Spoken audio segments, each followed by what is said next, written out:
오늘 야고보서 1장 19절, 20절 말씀을 중심으로 분노를 다스리는 방법에 대해서 함께 나누고자 합니다. 강단에서 선포되는 말씀 가운데에는 아직까지 구원받지 못한 사람들을 대상으로 한 복음의 말씀도 있습니다. 또한 우리가 반드시 알고 믿어야 할 성경적인 교리에 대한 말씀도 있습니다. 또 그 못지않게 중요한 것이 그리스도인의 태도와 성품의 변화입니다. 머리에 지식만 가득 차고 비판적인 생각만 가득 차고 또한 이러다 보면은 교만해지기가 쉽고 또한 아는 건 많은데 행한 것은 없는 그런 오류에 빠질 수가 있습니다. 그래서 설교 가운데 빼놓을 수 없는 부분 중 하나가 그리스도인의 영적인 성장, 그 중에서 특별히 성품의 변화와 관련된 것입니다. 오늘은 그리스도인으로서 분노를 다스리고 절제하고 자기의 감정을 제어하는 성경적인 원리에 대해서 살펴보고자 합니다. 총기 소유가 허용된 미국에서는 종종 대학 캠퍼스 안에서 총기 난사 사건이 자주 일어납니다. 누구한테 원한이 있어가지고 그 사람을 겨냥해서 쏘는 게 아니고요. 마음속에 울분이 가득해가지고 자기 자신에 대한 신세한탄과 비관 또 사회에 대한 불만이 마음속에 가득 차서 그 분노가 공격적인 행동으로 나타나는 겁니다. 그래서 총기 난사 사건 때 총에 맞아 죽은 사람들은 그 총을 쏜 가해자하고는 전혀 관계가 없는 사람들이 거의 대부분입니다.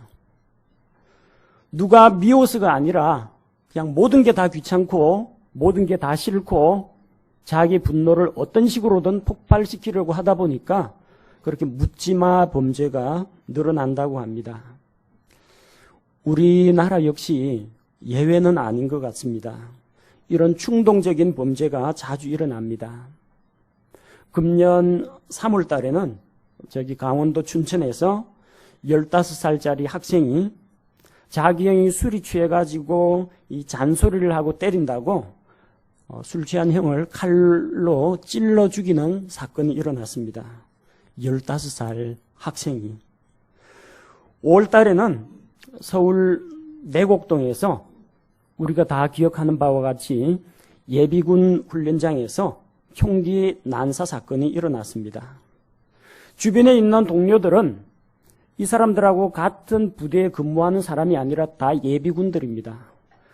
전국 각지에서 모여든 예비군들이고 생소한 사람들입니다. 피해자들은 아무런 원한 산 일도 없고 잘못한 것도 없는데 그냥 참변을 당했습니다. 총을 쏜 사람 속에 있는 그런 분노와 억압들 때문입니다. 다른 사람들에게만 이런 공격적인 행동이 돌아가는 것이 아닙니다. 지난 6월 달에는 강릉에서 어느 여고생이 자기 가정의 어려운 형편, 가정사를 비관해서 바다에 뛰어들어서 자살을 시도하는 그런 일이 일어났습니다. 요즘은 날이 덥고 이 습도가 높으니까 불쾌 지수가 올라가죠. 그러다 보니까 조그만한 일에도 참지 못하고 왈칵 울분이 분노가 치미는 그런 일들이 종종 있다고 합니다. 그래서 누군가가 자기가 다른 사람 차 사이에 끼어드는 거는 운전 실력이 좋은 거고 누가 내 차 앞에 버릇없이 끼어드는 거는 그거는 화가 나는 일입니다. 자기를 추월했다거나 자기 앞쪽에 끼어드는 차량에 대해서 보복 운전을 하는 사례들이 많습니다. 갑자기 끼어들어가지고 급브레이크를 밟아가지고 추돌 사고를 유도한다라든지 심지어는 차 진로를 가로막고 차에서 내려서 차 유리를 깨고 폭행을 하는 그런 사건 사고들도 있습니다. 이게 다 무엇 때문입니까? 자기 자신의 감정을 자기 스스로 제어하지 못하기 때문입니다. 분노 조절 장애를 앓고 있는 사람들이 많습니다. 심리학에서 조금 정확히 이야기하자면 간헐적 폭발 장애라는 겁니다. 항상 화가 나 있는 상태는 아니고요. 마음속에 울분이 쌓이고 분노가 쌓이면 어느 한순간에 누가 조그만한 자극을 줘도 폭발해버리는 겁니다. 대부분 정신적인 고통이나 충격 이후에 자기가 부당한 대우를 받았다, 혹은 자기는 아무것도 할 수가 없다, 좌절감이나 혹은 무력감 또는 수치심, 이런 것들이 지속적으로 작용해서 나타나는 이 부적응 반응을 말합니다. 그 분노는 두 가지 형태로 나타납니다. 그 분노가 자기 자신의 내면을 향해서 자기에게 쏟아질 때는 어떻게 되느냐?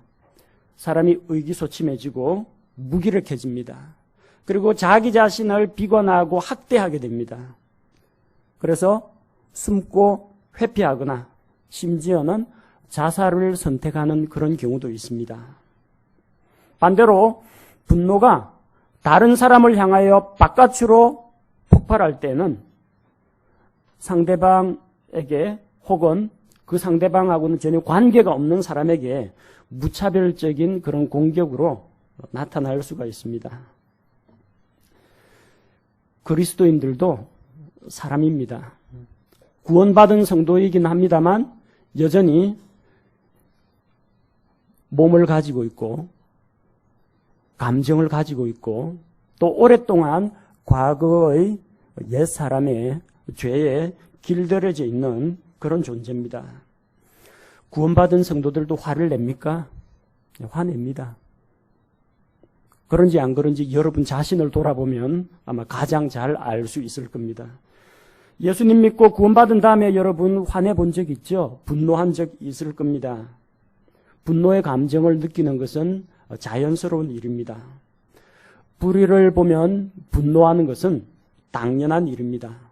또 옳고 그른 문제를 떠나가지고 누군가가 자기를 기분 나쁘게 하거나 화나게 하는 일이 있으면 분노하는 게 정상입니다.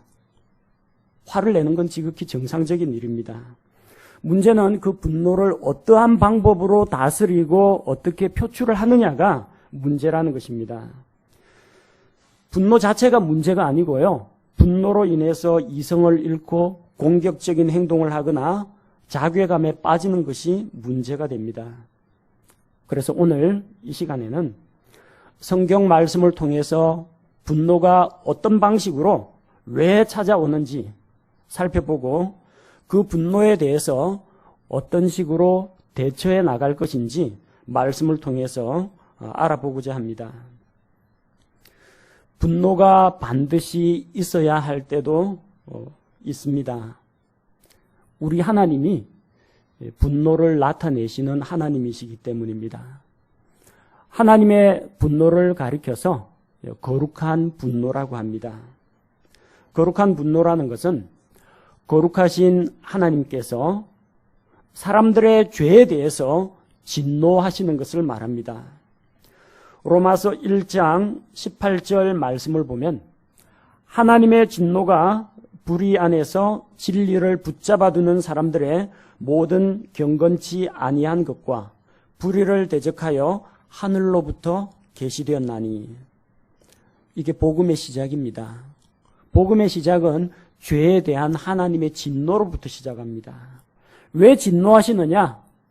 하나님이 감정 제어를 못해서 그런 게 아니고 하나님의 거룩하심과 하나님의 공의 때문에 그렇습니다. 하나님의 성품을 거스리고 하나님의 말씀을 거역하고 하나님의 뜻을 왜곡하는 자들을 향해서 하나님께서는 거룩한 분노를 드러내신다는 것입니다.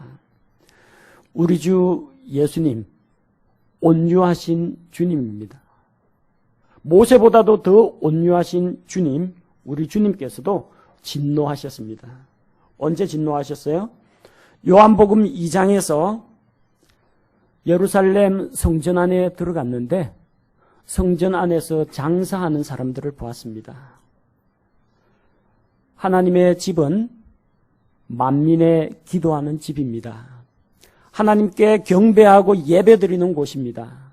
그런데 그곳을 장사치의 소굴로 만들었습니다. 단순히 장사만 하는 게 아니고요. 어마어마한 폭리를 취했습니다. 제사장들과 결탁해서 자리세를 내고 자리세 낸 것 이상으로 일반 백성들로부터 쥐어짜냈습니다. 그래서 이것은 강도의 소굴로 만들었다고 합니다. 성전을 깨끗하게 하시는 주님, 하나님의 거룩하심과 하나님의 두려움을 아는 주님께서 진노하셨습니다. 그 사람들에게. 그렇다고 해서 예수님께서 주먹 다짐을 하셨다거나 몸싸움을 하신 건 아닙니다. 뭘 하셨어요? 양과 소, 성전 안에서 양과 소 희생 제물을 파는 사람들을 보고 화를 내시면서 가느다란 노끈으로 채찍을 만드셨습니다. 여러분, 그 비닐 노끈이나 그 가느다란 종이 꼬아갖고 노끈 만들면요, 이 소가죽 때리면 소가 아프겠어요, 안 아프겠어요? 안 아픕니다. 가느다란 노끈으로 채찍을 만들어서 이 소와 양을 성전에서 쫓아내셨습니다. 그 다음에 돈 바꾸는 자들이 있습니다. 환전상들, 이 사람들이 돈 바꿔주면서 15% 수수료를 받습니다. 그 사람들 돈 바꾸는 자들을 보고 돈을 다 엎었습니다. 돈 상자를 엎었어요. 돈을 훔쳐가거나 그러진 않았습니다. 엎었으니까 장사 그만하려면 주워가면 그만입니다. 그 다음 비둘기 파는 자들이 있습니다. 가난한 자들은 소, 양 대신에 비둘기를 희생 예물로 드립니다. 비둘기 파는 자들에게 말로 하셨습니다. 이것을 여기서 가지고 나가라. 비둘기 파는 자, 비둘기 상자를 발로 걷어 차버리고 하면은 비둘기 다 날아가면은 손해를 끼치게 됩니다. 이게 예수님께서 진노를 나타내신 방법입니다. 그분의 진노의 목적은 무엇입니까? 성전을 거룩하게 하는 것. 잘못된 것을 바로잡는 데 목표가 있었지, 사람에게 상처를 주거나 재산상의 손실을 입히거나 다른 사람에게 해를 끼치는 방식은 아니었다는 것을 볼 수가 있습니다. 어쨌든 하나님도 진노하시고 예수님도 진노하셨습니다. 거룩한 분노를 드러내셨습니다. 이런 주님을 본받아서 예수님을 믿고 구원받은 성도들도 분노해야 될 때가 있습니다.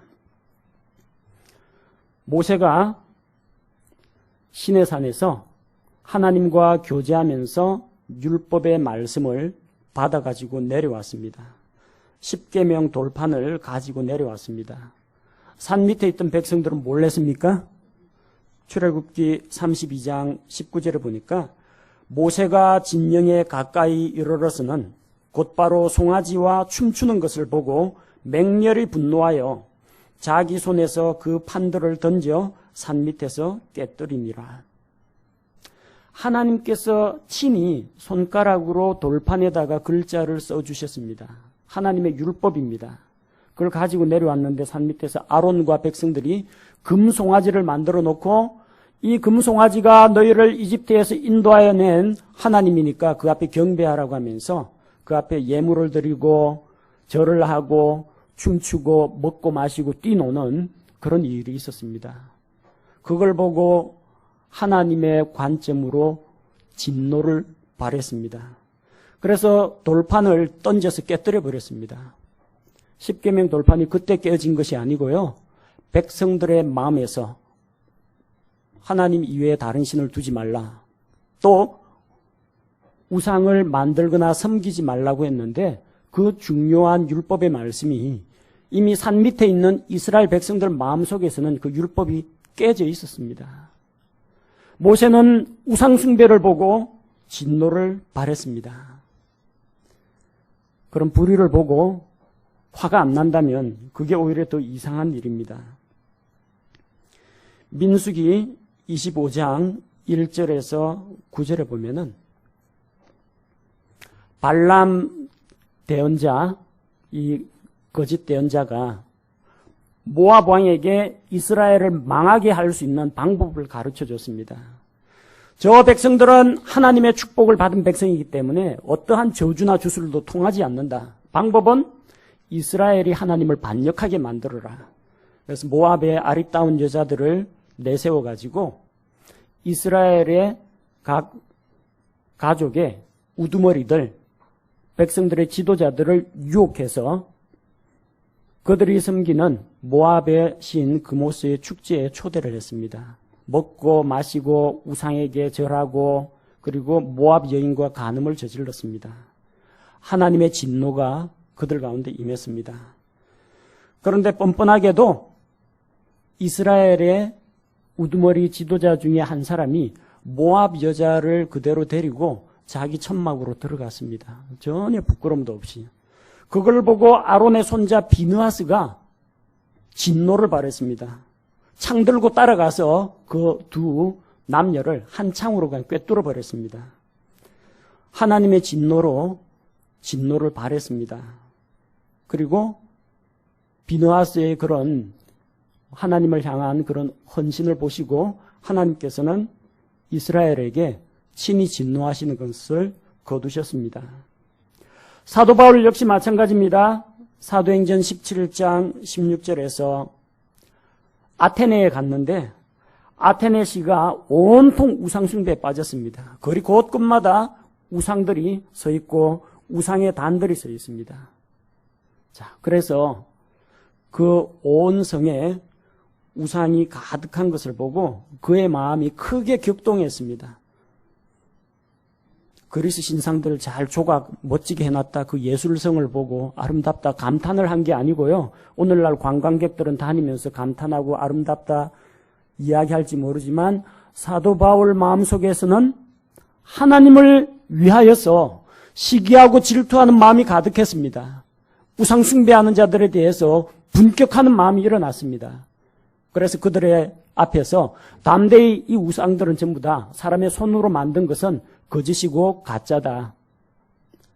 보이지 않는 하나님, 참 하나님, 살아계신 하나님, 그리고 하나님의 보내신 자 예수 그리스도, 회개와 믿음을 선포했습니다. 옳지 못한 것을 볼 때 진노를 바라는 것은 당연합니다.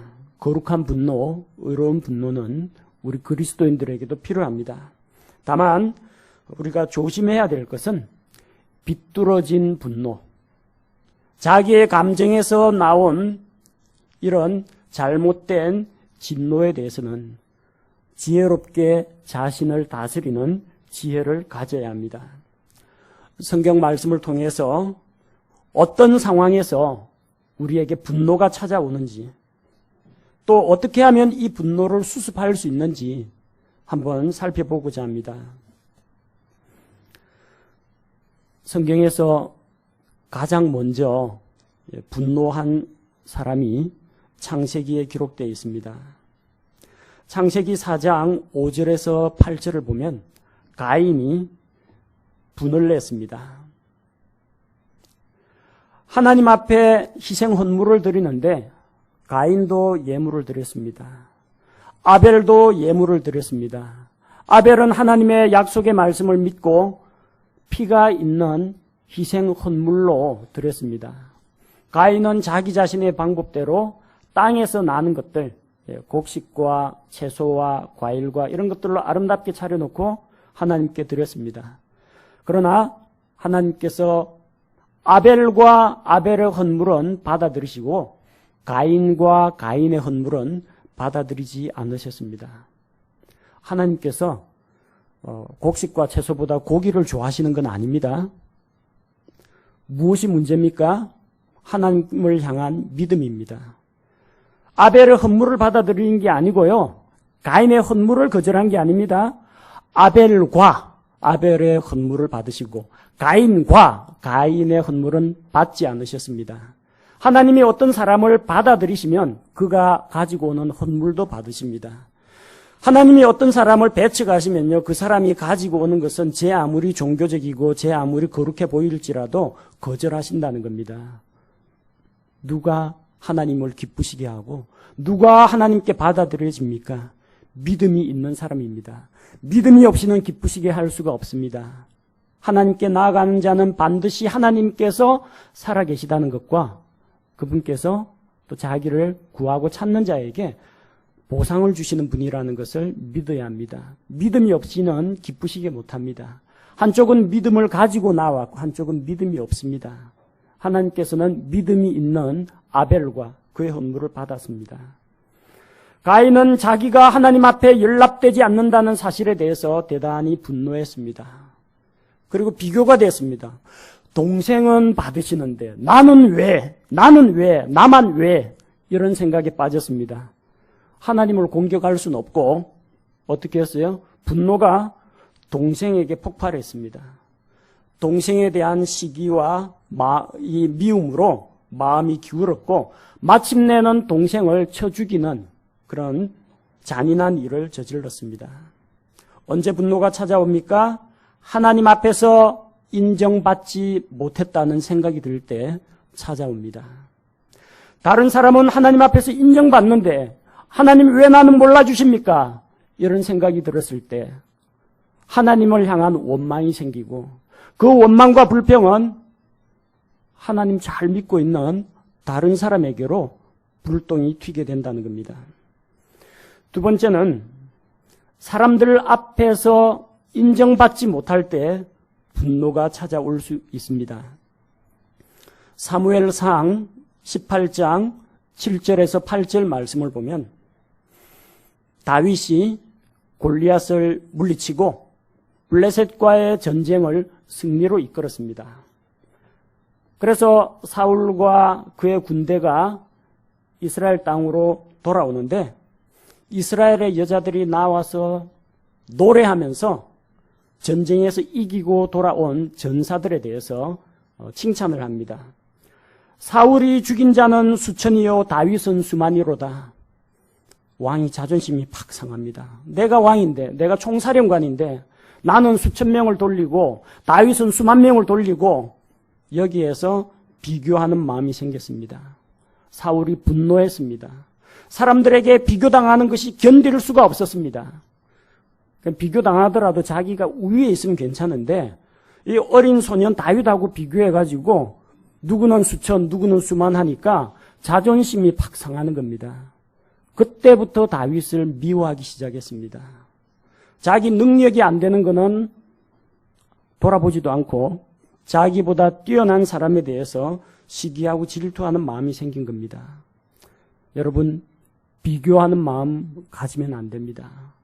비교하는 마음 가운데에서 자기가 잘한다라는 생각이 들면 교만하고 우월한 생각이 듭니다. 자기가 못한다라는 생각이 들면 그때는 오히려 자기보다 뛰어난 사람을 미워하게 됩니다.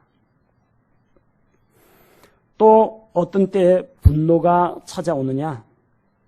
자기 계획한 일이 뜻대로 안 될 때 찾아옵니다. 우리 한 주간 성경 말씀 읽을 때 사무엘하 최근에 읽으셨죠? 사무엘하 16장에서 17장에 보면 압살롬이 다윗을 배신하고 반역을 일으켰습니다. 그런데 그 압살롬의 반역에 가담한 작전 참모가 있습니다. 아주 머리가 똑똑한 사람입니다. 아히도벨이라는 사람이 있습니다. 아히도벨이라는 사람이 다윗을 잡을 수 있는 방법을 일러주었습니다.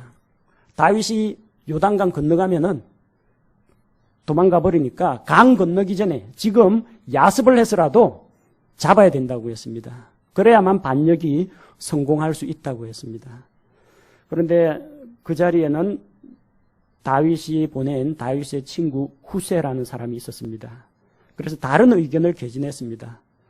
야습하다가 실패하면 병사들 사기만 떨어질 테니까 나중에 군대를 많이 모아서 전면전을 하자는 의견을 제시를 했습니다. 그런데 그 아히도벨의 똑똑한 그 제안, 그 슬기로운 그 제안을 압살롬이 채택을 하지 않고 후세의 말을 들었습니다. 여기서 아히도벨이 낙심이 되었습니다. 아마 내성적인 사람 같습니다. 외향적인 사람 같았으면 이 후세가 때려 죽이고 싶을 정도로 미웠을 텐데 자기 자신에 대한 비관 때문에 자기 의견이 채택되지 않자 자기 집으로 돌아가서 집안을 다 정리한 다음에 목매어서 자살을 했습니다. 그 똑똑한 사람이 자기 제안을 압살롬이 채택해 주지 않으니까 나 같은 사람 있을 필요 없다. 그래 생각하고 스스로 목매어 죽어버렸습니다. 계획한 일이 뜻대로 안 될 수도 있습니다. 나보다 더 좋은 의견을 가진 사람도 있을 수가 있습니다. 모든 환경이 나한테 유리한 방향으로 돌아가지 않을 수도 있습니다. 그런 것들을 인정할 줄 알아야 됩니다. 어린애들 뗐을 때 그러죠. 과자나 장난감 사달라고 하는데 안 사주면 어떻게 합니까? 마트에서 굴러다니는 애들이 있습니다. 엄마가 창피해서 사주고 그러니까. 그래도 안 사주면 죽을래 하는 그런 애도 있습니다. 물론 진짜 죽지는 않지만 그렇게 부모를 협박하는 아이들도 있습니다.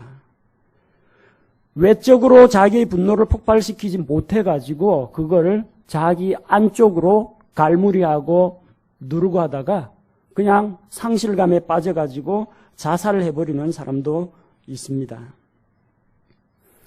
또 언제 분노가 찾아옵니까? 남 잘 되는 꼴을 못 봅니다. 시기심으로 헛된 영광을 구할 때 그때 분노가 찾아옵니다. 우리 속담에 참 안 좋은 속담입니다. 사촌이 땅을 사면 배가 아프다고 합니다. 사촌이 땅을 사면 축하해 줘야죠. 근데 사촌이 땅을 사면 배가 아프다고 합니다. 남 잘 되는 거는 보기 힘들다는 겁니다. 슬픔은 함께 나눌 수 있지만 기쁨을 함께 나누는 것은 힘들다라는 말이 있습니다. 남 잘 되는 자리에 가가지고 축하해 주는 게 쉬운 일이 아니라는 겁니다. 그런데 예수님 제자들 가운데에서 어떤 문제가 있었습니까? 우리 가운데 누가 가장 크냐 해가지고 경쟁을 벌입니다. 야고보와 요한이 선수를 쳤습니다. 예수님 수제자가 베드로, 요한, 야고보, 이 키맨이 세 사람입니다.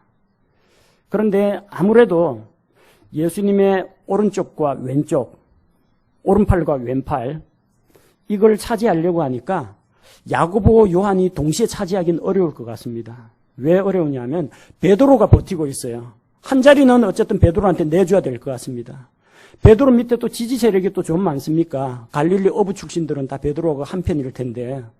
그러니까 이거는 조금 밀린다 싶으니까 뭐합니까? 치맛바람 엄마 데리고 갑니다. 세베대의 아들들의 어머니가 야고보와 요한이 자기 어머니를 데리고 가서 예수님 앞에 간청합니다. 뭘 구하느냐 하니까 나의 이 두 아들 야고보, 요한을 주의 왕국이 임하실 때 하나는 오른편에 하나는 왼편에 그렇게 청원을 넣었습니다. 치맛바람 가지고 청탁 넣었습니다. 다른 제자들이 그것을 듣고 10제자가 일제히 분개했습니다. 내가 먼저 말할 걸. 그런 생각과 함께 자기들이 높아지려고 한다 생각하니까 상대적으로 자기들 서열이 떨어질 걸 생각하니까 분개했다는 겁니다. 왜요? 자기도 높아지고자 하는 마음이 있었는데 선수를 빼앗긴 겁니다. 시기심으로 헛된 영광을 구할 때 이런 문제가 일어납니다. 갈라디아서 5장 26절에 우리가 헛된 영광을 구하여 서로 노엽게 하거나 서로 시기하지 말지니라. 헛된 영광을 추구하지 마십시오. 사람들 가운데서 높임을 받으려고 하고 인정을 받으려고 하다가 그게 자기 자신에게 올무가 될 수가 있다는 겁니다. 갈릴리 해변가를 예수님께서 두 제자를 데리고 걸어가셨습니다. 부활하신 주님께서 물고기 잡으러 떠났던 그 7제자 다시 찾아와가지고 베드로와 요한을 데리고 걸으셨습니다. 베드로에게 예수님께서 내 양을 먹이라는 말씀을 3번에 걸쳐서 말씀하셨습니다. 그리고 베드로가 어떠한 죽음으로 죽을지를 미리 알려주셨습니다. 젊어서는 네가 하고 싶은 대로 마음대로 돌아다녔지만 너가 늙어서는 나이 들어서는 사람들이 너를 원치 않는 곳으로 데려갈 것이고 내 팔을 벌리게 될 것이다. 베드로가 어떠한 죽음으로 죽게 될 것을 미리 알려주셨습니다. 그때 베드로의 마음속에 든 생각이 무엇이었느냐? 옆에 예수님의 사랑하시는 제자 요한이 따르는 걸 보고 주여 이 사람은 어찌 되겠사옵나이까? 나는 그런 식으로 살고 목양을 하다가 어린 양을 먹이다가 교회를 돌보다가 그렇게 순교를 하면 주님이 이 사람은 어떻게 되겠습니까? 예수님이 뭐라고 말씀하셨습니까?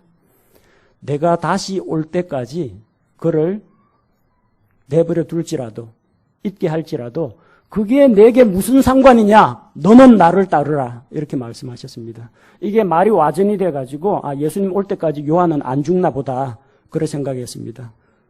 보니까 거의 사도 요한은 100세 가까이 살았습니다. 다른 사도들 다 순교했는데 혼자서 100세까지 살면서 마지막으로 요한계시록까지 완성을 하고 신약교회에 들어오는 각종 이단들을 다 이제 물리치고 교회를 돌보다가 그렇게 해서 죽었습니다. 각 사람에게 하나님께서 베푸시는 은혜와 쓰시는 용도가 다릅니다. 사도행전 12장에서 야고보가 헤롯에 칼 맞아 죽을 때 주님께서 구해주지 않았습니다. 첫 번째로 순교했습니다. 그때 야고보가 죽는 것을 유대인들이 좋다고 하니까 헤롯이 유대인들의 민심을 얻으려고 베드로도 잡아라. 베드로도 옥에 가뒀습니다. 베드로는 천사를 보내서 탈출시켰습니다. 아니 하나님, 야고보는 칼 맞고 죽게 하시고 베드로는 옥에서 꺼내주시고 이건 뭐 불공평한 게 다 있습니까? 그러나 각 사람을 향한 하나님의 계획은 각기 다르다는 겁니다. 내가 꼭 저 사람처럼 되어야 할 이유가 없습니다. 하나님께서 쓰시고자 하는 용도가 각기 다르다는 것입니다.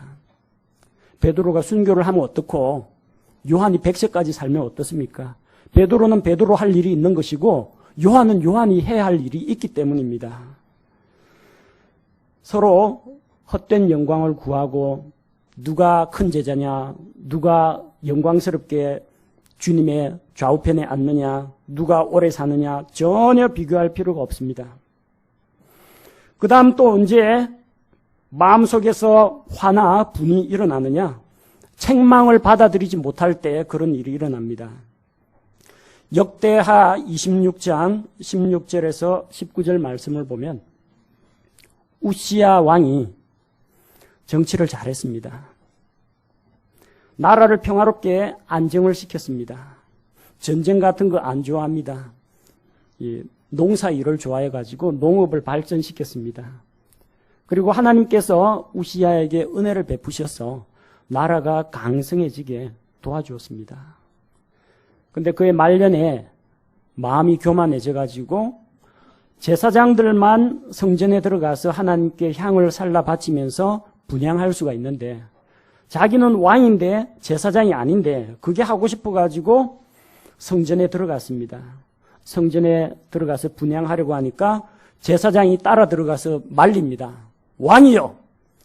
왕이 이것은 하나님께서 허락하지 않으신 일인데 제사장만이 할 수 있는 일인데 어찌하여 이 일을 합니까? 하고 야단을 쳤습니다. 제사장이 야단을 칠 때 이 향단을 붙잡고 있다가 우시야가 네가 뭔데 하면서 제사장에게 버럭 화를 냈습니다. 화를 내는 바로 그 순간에 그의 온 전신에 나병이 퍼졌습니다. 그래서 부정한 나병 환자는 성전에 있을 수 없다고 해서 비록 왕이지만 쫓아내었고 왕궁에 들어오지 못하고 별실에 거하다가 나병 환자로 일생을 마감했습니다. 제사장이 책망할 때 하나님의 말씀으로 책망할 때 받아들였어야 합니다. 내가 왕으로서 이런 하나님 앞에 구별된 자가 아니면 나아가지 못하는데 그 구약시대에 제사장들만이 할 수 있는 일을 가로채려고 하다가 책망을 들었으면 하나님 앞에서 회개하고 물러나면 그만입니다. 회개하면 용서가 있습니다. 그러나 자기를 책망하는 제사장에게 노를 바랄 때 하나님께서 나병으로 그를 치셨습니다. 또 언제 화를 내게 됩니까? 자기 자신에게 실망했을 때, 자신에게 실망할 때 자기에 대한 자아 비판, 자괴감 이런 것 때문에 우울해하다가 결국은 분노를 자기에게 폭발시키는 수가 있습니다. 마태복음 27장 5절에서 가룟 유다는 예수님을 팔았습니다. 잘못했죠. 자기 스승을 배반했습니다. 팔고 나서 나중에 후회하는 마음이 들었습니다. 후회는 했지만 회개는 하지 않았습니다. 자기의 잘못을 깨달았습니다. 자기가 잘못했다는 걸 인정했습니다. 내가 무죄한 피를 돈을 받고 팔았다 하면서 은도 다 돌려줬습니다. 그러나 한 가지 해결이 안 된 게 있습니다. 자기의 잘못에서 슬퍼하고 자기의 죄를 슬퍼하고 미워하면서 방향을 전환해서 하나님께로 나아가야 하는데 나는 죽일 놈이야. 스승을 배반한 놈이야. 내가 왜 그랬을꼬. 자기 자신에 대한 자책감과 그런 비관적인 생각에 빠져서 그는 분노를 자기에게 폭발시켰습니다.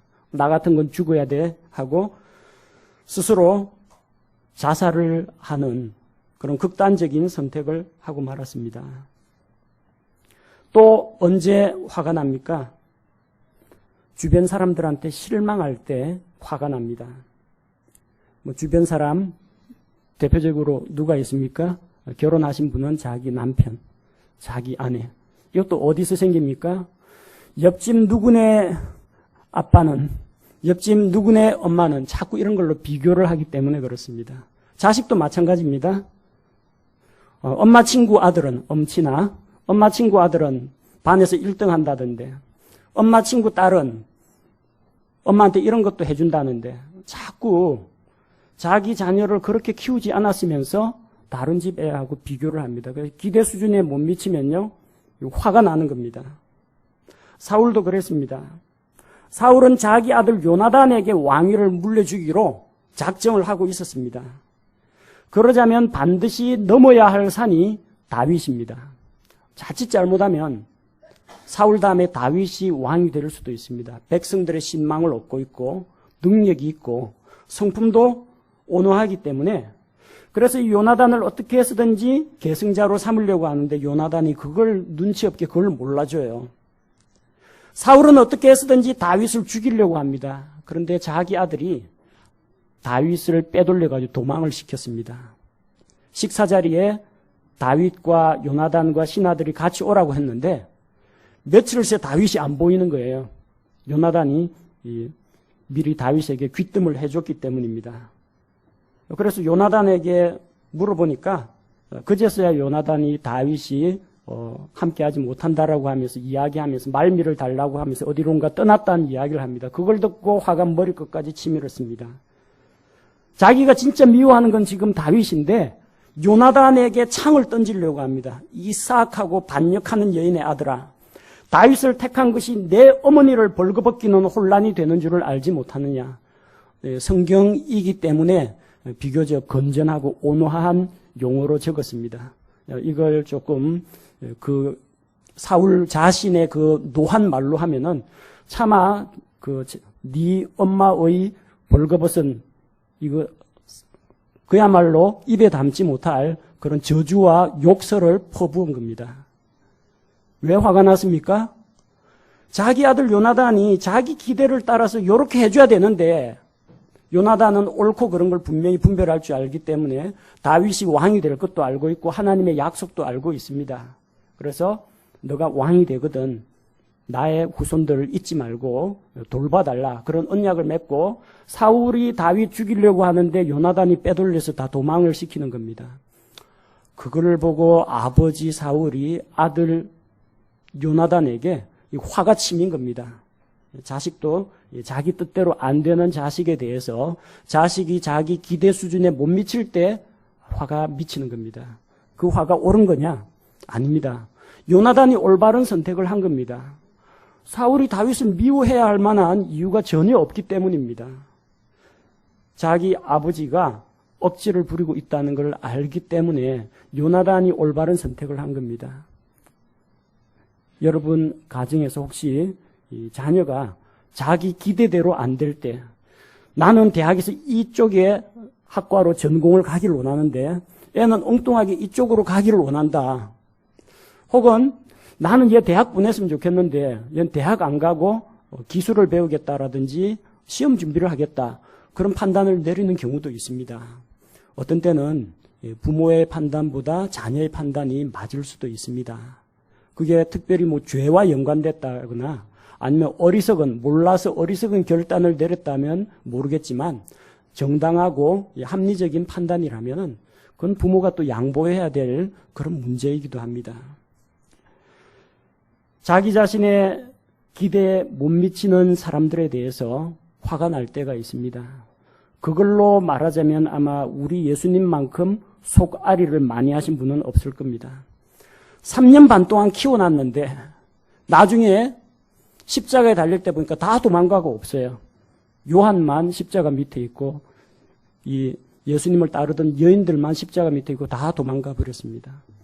부활했다 해가지고 부활한 모습을 보여줬는데 부활의 주님을 전할 생각은 안 하고 나는 물고기 잡으러 가노라 하니까 전부 다 샥 따라갑니다. 주님을 따르지 않고 그렇게 사람을 따라 슉 빠져나갑니다. 예수님 마음이 어떠했을 것 같아요? 참 서운하고 어쩌면은 변화가 더딘 자기의 기대에 따라오지 못하는 사람들 보고 갑갑하셨을 겁니다. 예수님께서는 그런 거 다 제어하고 잘 다스리셨습니다. 분노하는 것이 문제의 해결책이 될 수가 없습니다. 우리 오늘 읽은 말씀과 같이 사람의 진노가 하나님의 의를 이루지 못한다고 했습니다. 사람의 분노가 하나님의 의를 드러내지 못합니다. 하나님의 진노는 거룩하고 옳습니다. 그러나 사람의 진노는 그렇지 못합니다. 편견을 가지고 있습니다. 자기 감정이 실려 있습니다.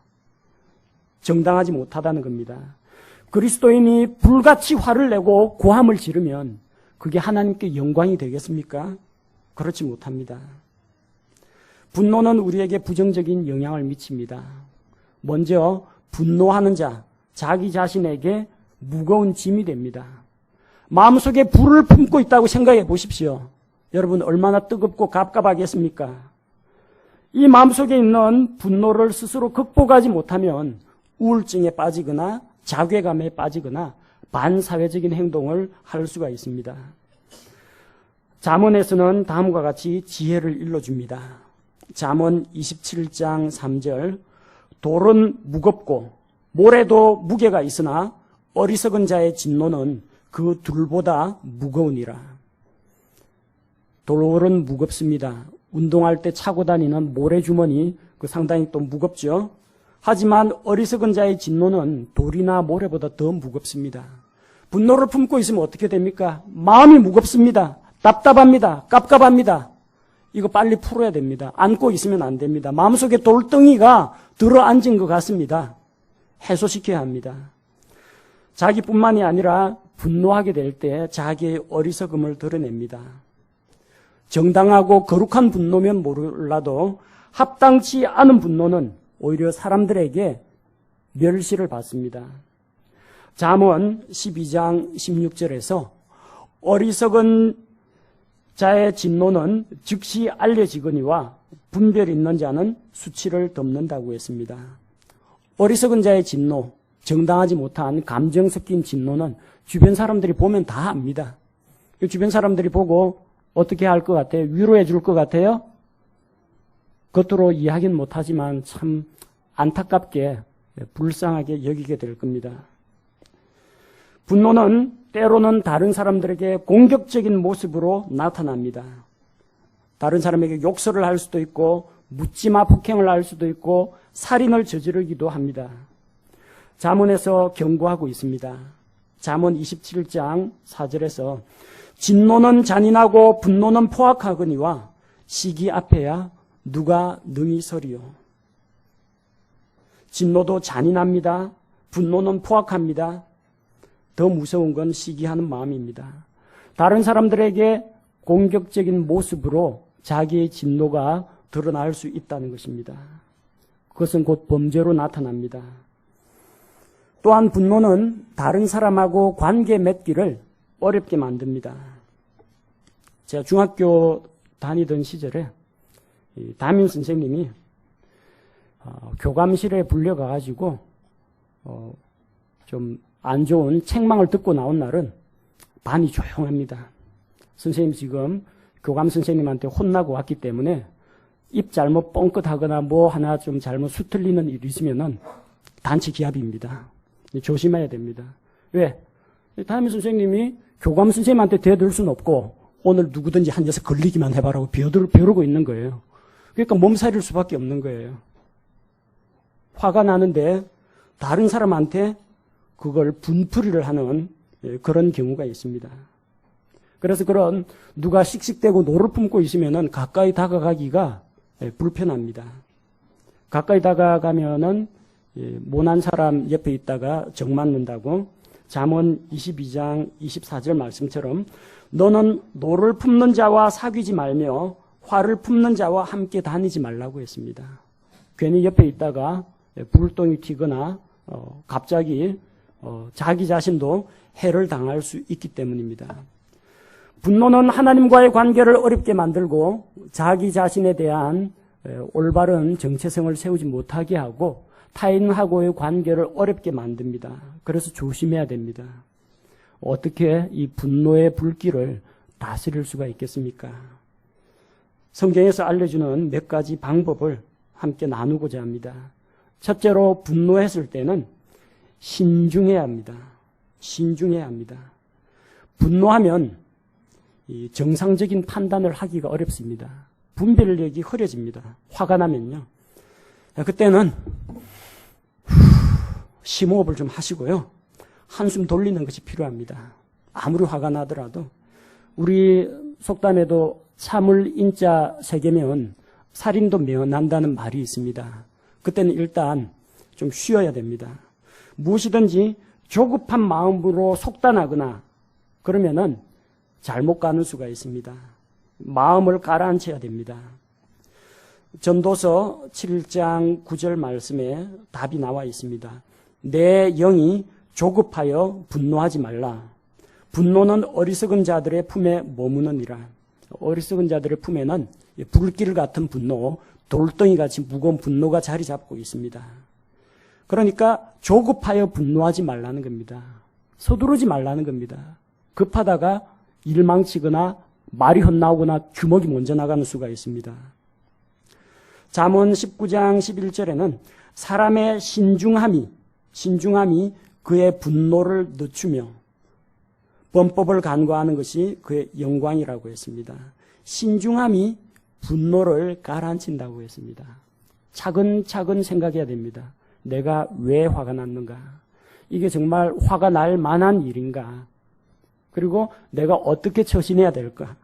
신중하게 생각을 가라앉혀야 됩니다. 두 번째는 분노하더라도 반응을 천천히 해야 됩니다. 야고보서 1장 19절에 보니까 그러므로 내 사랑하는 형제들아 사람마다 듣기는 빨리 하고 말하기는 더디하며 진노하는 것도 더디하라고 했습니다. 진노는 불같은 속성이 있고 폭발하는 성격이 있습니다. 따라서 이 폭발시키면 안 되고 천천히 풀어지도록 해야 됩니다.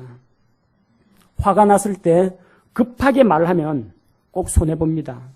주먹 먼저 날린 사람이 나중에 곤란을 당하는 그런 경우가 많습니다. 저희 부부도 부부싸움 많이 했습니다. 신혼 초에 많이 싸웠습니다. 어쨌든 부부싸움은 쌍방과실입니다. 누가 잘했건 누가 못했건 간에 어떤 원인 제공이 있었을 것이고 그 원인에 대해서 잘못된 반응을 보였기 때문에 싸움이 일어났겠죠. 한 손바닥 가지고는 박수가 안 됩니다. 이게 마주쳐야 소리가 나는 것처럼 싸움이라는 것은 반드시 두 사람이 있어야 싸움이 납니다. 저도 잘못한 점이 있고 제 아내가 잘못한 점도 아마 있었을 겁니다. 근데 나중에 사과는 누가 하느냐면 제 아내가 사과를 합니다. 왜냐하면 저는 화가 나면 말을 안 합니다. 며칠 동안 말을 안 합니다. 지금은 한 15년간 제 아내가 데리고 살면서 인간 개조를 많이 시켜가지고 지금 조금 나아졌습니다. 아직도 연단받아야 될 부분이 많습니다. 근데 말을 안 하면은 저 사람은 B형, 폭발합니다. 더 화가 나는 겁니다. 빨리 이게 옳고 그런 걸 따져가지고 매듭을 짓고 풀어야 되는데 말을 안 하니까 혼자서 화를 내가지고 이제 하다 보니까 하지 말아야 될 말까지 이제 하는 거죠. 나중에 사태 수습해가지고 화해하다 보면은 잘못은 제가 저질렀는데 화를 많이 낸 쪽에서 오히려 실수가 많기 때문에 오히려 사과하는 오버하다가 결국 더 큰 잘못을 저지르는 경우가 있다는 겁니다. 그렇다고 여러분 화나는 일이 있는데 저처럼 말 안 하고 꾹 참고 상대방도 꾹 참고 하면 이거 해결 안 납니다. 그때 대화로 푸는 것이 필요한데 폭발시키지 말라는 겁니다. 막 이야기하면서 너는 어쨌고 전에도 그랬고 뭐 지금까지 뭐 잘해준 게 뭐냐니 구질구질한 거 다 끄집어내면요. 나중에 자기가 한 말에 대해서 책임을 져야 됩니다. 어떻게 감당하려고 합니까? 반응을 빨리 하면 안 됩니다. 천천히 해야 합니다. 잠언 15장 18절에 몹시 노하는 자는 다툼을 일으켜도 분노하기를 더디하는 자는 다툼을 그치게 하느니라. 천천히 하세요. 천천히. 서두르지 말고 폭발시키지 말고. 세 번째 가장 좋은 것은 분노를 버리는 것입니다. 버리라고 하는데 그 쉬운 게 아닙니다. 어디 버려져야 말이죠. 어떤 분은 화가 날 때 그것을 마음에 품고 있으면 속병 난다. 우라통이 터진다 그럽니다. 그래서 품고 있으면 안 되고 어쨌든 말이나 행동으로 풀어야 됩니다. 하다못해 빈병 사다가 이거 구석에 빈병을 깨뜨리든지 빈 산에 텅 빈 산에 올라가서 마음껏 산속에서 욕을 하든지 삼림욕을 하든지 어쨌든 그렇게 해서라도 울분을 풀어야 되는 거예요. 안 그러면은 자기가 자기를 용납을 못 하는 거예요. 내가 이렇게 억울하게 당하고는 못 살아 하면서 그래야 된다는 분이 있는데 물론 분노를 그렇게 한번 표출하면은 시원하다 그런 생각이 듭니다. 근데 그건 잠깐이고요. 나중에 후회하는 일이 더 많습니다. 괜히 화냈다가. 되도록이면 버리는 것이 낫습니다. 시편 37편 8절에 보면 분노를 그치고 진노를 버리며 결코 악을 행하려고 초조해 하지 말지어다라고 했습니다. 분노를 가능하면 제어를 해서 그쳐야 됩니다. 부글부글 끓어오르는데 열을 좀 식혀야 됩니다. 그 다음에 진노는 버리는 게 정답이지 터뜨리는 게 정답이 아니라는 겁니다. 에베소서 4장 31절을 보니까 너희는 모든 쓴 것과 진노와 분노와 소리 지르는 것과 비방하는 것을 모든 악의와 함께 버리고 함께 버려야 됩니다. 진노, 분노를 버리는 거 말고요. 마음속에 있는 쓴 것 그리고 소리 지르는 것, 비방하는 것 같이 버려야 됩니다. 보통 분노하면 이게 같이 따라서 나오거든요. 함께 버리는 것이 필요합니다. 그 다음 분노는 하더라도 죄는 짓지 말아야 됩니다. 에베소서 4장 26절에 너희는 화를 내도 죄는 짓지 말며 해가 지도록 진노하지 말라고 했습니다. 화가 난다고 해서 그걸 공격적인 말이나 행동으로 나타내면 안 됩니다. 다른 사람에게 상처가 주는 그런 공격적인 언행을 해서는 안 됩니다. 폭언이나 폭행이나 혹은 자해, 자기 자신을 해치는 그런 일을 하면 안 됩니다. 돌이킬 수 없는 그런 말이나 섣부른 판단을 함부로 하면 안 됩니다. 아무리 부부싸움을 하더라도 해서 안 될 말이 있어요. 우리 그만 헤어져. 이 말은 절대로 해서는 안 되는 말입니다. 다른 건 몰라도 이런 식으로 하다가 관계가 별거 아닌 거 가지고 파국으로 치닫는 그런 경우가 있다는 겁니다. 그리고 에베소서 4장 26절 말씀처럼 빨리 풀어버려야 됩니다. 해가 지도록 진노하지 말라고 했습니다. 해가 지기 전에 분노를 풀거나 버리거나 용서하고 잊어버려야 됩니다. 이 말씀 보면 제가 과거에 얼마나 잘못했는지 알겠어요. 말 안 하고 사흘 동안 버텼다니까 지금은 그러라고 해도 못할 것 같은데 그때는 제가 왜 그랬는지 모르겠습니다. 해가 지기 전에 풀었어야 되는데 제가 며칠간이나 분노를 품은 게 참 어리석은 일이었다 그런 생각이 듭니다. 여러분 화난 그런 일이 있습니까? 빨리 풀어야 됩니다. 그게 어떤 사람은 하루 만에 풀어지는 사람도 있고 어떤 사람은 뭐 2, 3일 가는 분도 있을 수가 있는데 어쨌든 빨리 풀어야 됩니다. 어떤 분은 내가 이것 때문에 일주일 동안 잠도 못 잤다고 그러는데 그 자랑이 아닙니다. 뭐 그만큼 억울하고 분하다는 이야기는 될 수 있지만 그 자기 속 좁음을 드러내는 겁니다. 일주일까지 가지 마시고요. 성경에 나오는 원리는 해 지기 전에 푸는 게 정답입니다. 여러분 배우자하고 낮에 이 남편 아내 투닥거린 거 있습니까? 아니면 저 자식 혹은 부모님께 뭔가 잘못된 게 있어가지고 꿍한 게 있습니까? 해 떨어지기 전에 빨리 푸시기 바랍니다. 그게 정답입니다. 그 다음 무엇보다도 예수님의 본을 따르시기 바랍니다. 예수님의 본을 따라서 참고 견디고 하나님께 맡기는 것이 필요합니다. 때로는 내가 좀 손해볼 수도 있습니다. 상대방보다 내가 더 억울할 수도 있습니다. 그런 거는 참아야 됩니다. 우리 주 예수님 뭐 잘못한 게 있어가지고 사람들에게 침뱉음 받고 사람들에게 따기 맞고 창조주 하나님께서 창조물한테 붙잡혀가지고 채찍 맞고 십자가에 못 박히고 뭐 때문에 그랬습니까? 잘못한 게 뭐가 있는데 얼마나 억울합니까?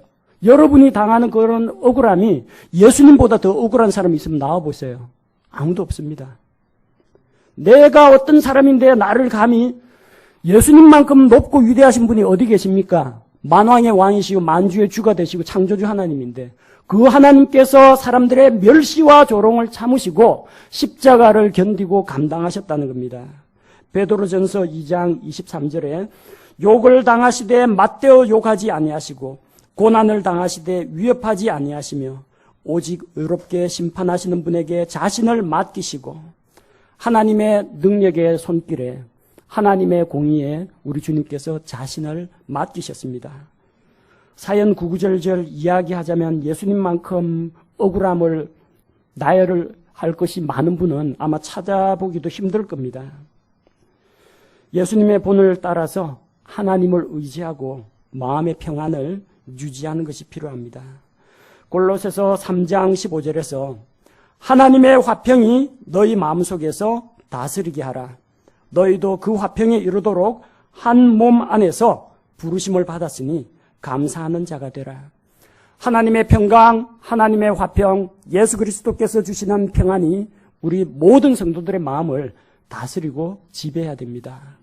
분노나 시기나 질투심이나 우라통이 우리의 마음을, 우리의 생각을, 우리의 말과 행동을 제어하지 말아야 됩니다. 예수님의 본을 따라서 참고 견디고 내어 맡기고 해결하시기 바랍니다. 여러분, 화딱지 나는 일이 있습니까? 억울한 일이 있습니까? 원통한 일이 있습니까?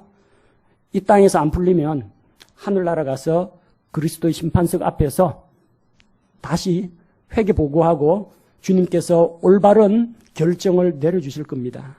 예수님께서 자신을 하나님께 내어 맡긴 것처럼 우리도 세상 살다 보면 직장에서나 교회에서나 가정에서나 혹은 일상생활 속에서 여러 가지 화나는 일 그리고 억울한 일, 분한 일 겪을 수가 있습니다. 하나님의 말씀이 우리의 위로가 되기를 원합니다.